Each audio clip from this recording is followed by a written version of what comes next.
Subscribe कीजिए कुंडलिनी जागरण को और प्रेस कीजिए बेल आइकन को, जिससे कि आपको मिल सके हमारी लेटेस्ट वीडियो सबसे पहले। कभी कभी कुंडलिनी का जागरण और उसका बिठाना बड़ा मुश्किल जाता है, वो दूसरी बात। पर जब वो हो गया तो काम खत्म, फिर आपको आगे कुछ करने की जरूरत नहीं। जो इतनी बड़ी बड़ी कठिन समस्याएं हम लोग सोचते हैं और सोचते हैं कि इसमें इसका कारण ये है और इस वजह से परिणाम ये है और इस कारण परिणाम को ठीक करने से सब चीज ठीक हो जाएगी, कभी भी वो चीज नहीं ठीक होने वाली। मैंने आपसे पहले बताया कि एक चीज ठीक करेगा तो दूसरी खराब हो जाएगी। उससे परे जो परमात्मा का साम्राज्य है, जो सहस्त्रार में विराजता है, उस साम्राज्य में आप आइए, आपका आगमन हो, आपका स्वागत हो, नमस्कार करके आप अंदर आइए। और जब वहां आप बैठे हुए तो किसकी मजाल है जो आपकी ओर आंख टेढ़ी करके देखे। मराठी में रामदास स्वामी ने कहा है, समर्थाची याव कृपा हे असा सर्व भूमंडली कोण आहे। जिसने समर्थ की ओर आंख तिरछी करके देखे, ऐसे सारे भूमंडल में कोई नहीं।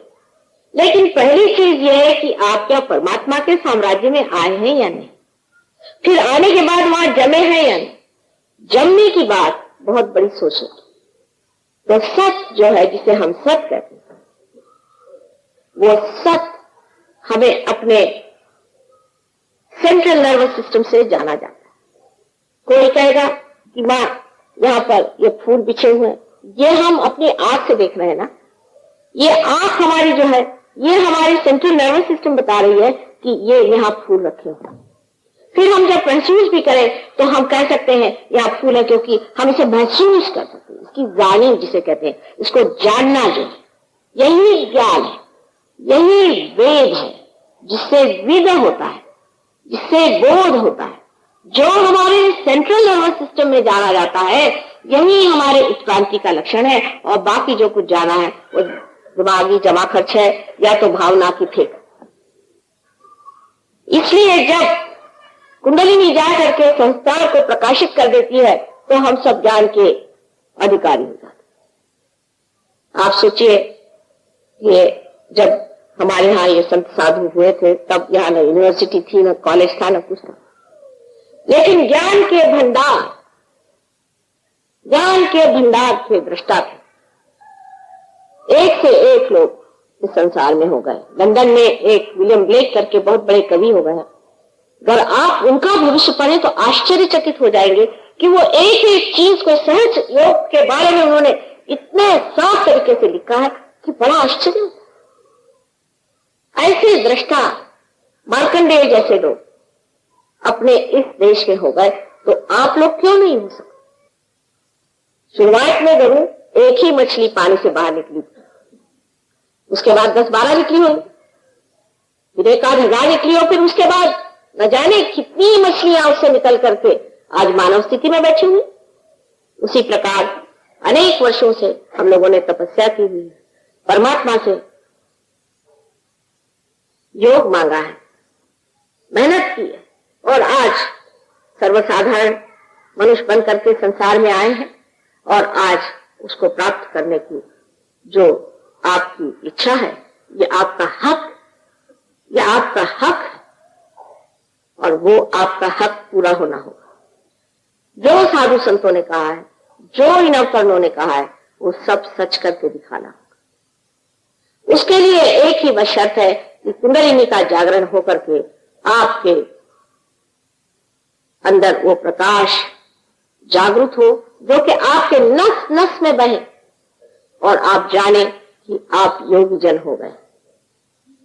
योगी जन हुए बगैर कोई सी भी बात समझाई नहीं जाती।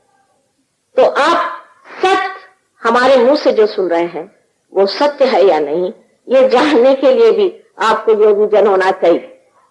क्योंकि हम जो कह रहे हैं हो सकता है झूठ कह रहे हैं, लेकिन अगर आप योगी जन हैं तो बस आप हाथ फैला करके जान सकते हैं कि आपके अंदर चैतन्य की लहरियां बह रही, और आप समझ सकते हैं कि ये सच बात। आप ये सवाल पूछे कि संसार में परमात्मा है या नहीं। परमात्मा है, इसलिए आपके अंदर चैतन्य की लहरियां बहना शुरू। पर अगर किसी दूसरे आदमी के लिए आप पूछे कि ये आदमी अच्छा है या बुरा है, तो हो सकता है कि ये तो पूरे चैतन्य बंद हो जाए, शायद आपको गर्मी आ जाए, शायद एक आध बिस्तर भी आ जाए। लेकिन राक्षस को और संतों को पहचानने के लिए और भी बहुत से तरीके हैं। बुद्धि से भी मनुष्य समझ सकता है, बुद्धि से भी समझ सकता है कि जिस आदमी की दृष्टि आपके पैसे पर है, आपकी सत्ता पर है, आपके घर के बच्चे बीवियों पर है, वो आदमी कभी भी संत नहीं हो सकता। संतों के लक्षण बार बार कहे गए तो भी हम गलती कर जाते। इसलिए पहले सत्य को जानने के लिए कुंडलिनी को हमारे सहस्त्रार में प्रवेश करके उसको प्रकाशित करना चाहिए, जहां ये हजार पंखुड़ियां जागृत होकर के सुंदर कलियों के जैसे, पंखुड़ियों जैसे सुंदर नृत्य करें।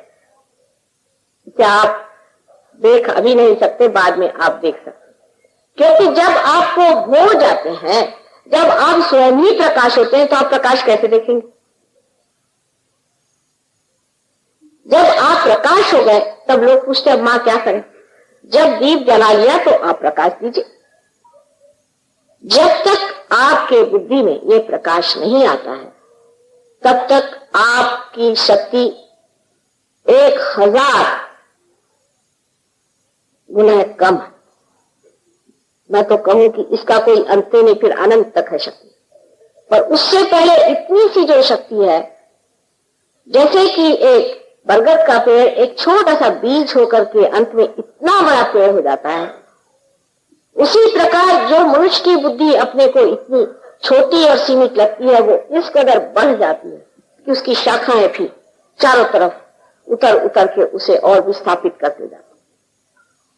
ये परमात्मा का सत्य स्वरूप है, आत्मा का सत्य स्वरूप है। आत्मा सत्य को बताता है। लेकिन सहयोग में जरूरी है कि आपकी बैठक होनी चाहिए। अब आपने म्यूजिक सुना, हिंदुस्तानियों को तो ये बात समझनी चाहिए कि म्यूजिक चीज जो है बैठक के बगैर नहीं, बैठक चाहिए। पार तो हो जाएंगे आप, ठीक है, पर उसके बाद जब बैठक आप पूरी तरह से इस पे प्रभुत्व नहीं पाते। इसके लिए बैठक चाहिए, अभ्यास चाहिए। और जब तक वो अभ्यास नहीं होगा, आपके अंदर उसकी संवेदना, इस कदर नाजुक संवेदना, गहन संवेदना जागृत नहीं हो सकती, क्योंकि ये नसों से जाना जाएगा। और ये नसें आज तक जड़ रही हैं। ये नस जब तक वो नवीन जागृति के नए आयाम में, डायमेंशन में जब तक नहीं जागृत होती, तब तक आप नहीं जान सकते। हमारे एक बार बहुत से लोग हमसे कभी कभी सोचते हैं कि ये इनको क्या पता होगा, ये तो बहुत सीधी लगती है। तो एक साहब आए, कहले माए देखिए ये आपका फोटो कैसा है। मैंने कहा बिल्कुल गलत, मैं बता दूं किसने निकाला। उनका अच्छा बताइए। मैंने उस आदमी का नाम बता दिया जिसने फोटो निकाला। मैंने कभी देखा नहीं था, किसी ने भी नहीं। वो चक्कर में आ गए कि माँ तुमने कैसे जाना। मैंने कहा हम सबके चक्रों को जानते, और उस चक्र को इस चक्र पे जान रहे कि उसी पे सारा काम हो रहा है, इसका मतलब उसी आदमी ने फोटो खींचा। एक साहब हमें समझाने के लिए आए कि माँ आप बहुत सीधी हैं, आप जानती नहीं, ये बड़ा राजकारणी आदमी है और इससे समझ के रहिए और कुछ गड़बड़ कर सकता है। मैंने कहा अच्छा इतना ही बताना आपको? कहले हाँ। अच्छा आप सुनिए, आप में इसके बारे में क्या जानती हैं कि इसकी बीवी अपनी नहीं है, किसी ब्राह्मण की बीवी भगा के लाया है, और इसका बच्चा तो और इसका है, लेकिन ये बीवी दूसरे की। और सब उसका मैंने जो कच्चा चिट्ठा खोलना शुरू कर दिया तो वो आंखें फाड़ के देखने लगे कि माँ ने इस आदमी को तो एक ही बार देखा और इतना कैसे बता गए। पर ये बताना कोई बड़ी भारी बात नहीं, इसकी कोई जरूरत भी नहीं आपको। लेकिन आप ये बता सकते हैं कि आप में कौन सा दोष है। और जब आप सत्य हो जाते हैं तो असत्य से आप अलग हो जाते हैं। जैसे कि इस कपड़े पर अगर कोई दाग लगा है और इस वक्त प्रकाश आ गया, तो मैं इससे अलग सोचती हूँ कि इसे कैसे साफ कर दिया जाए। इसी प्रकार आप अपने से अलग हट करके जानते हैं कि ये असत्य, ये हम नहीं ले सकते।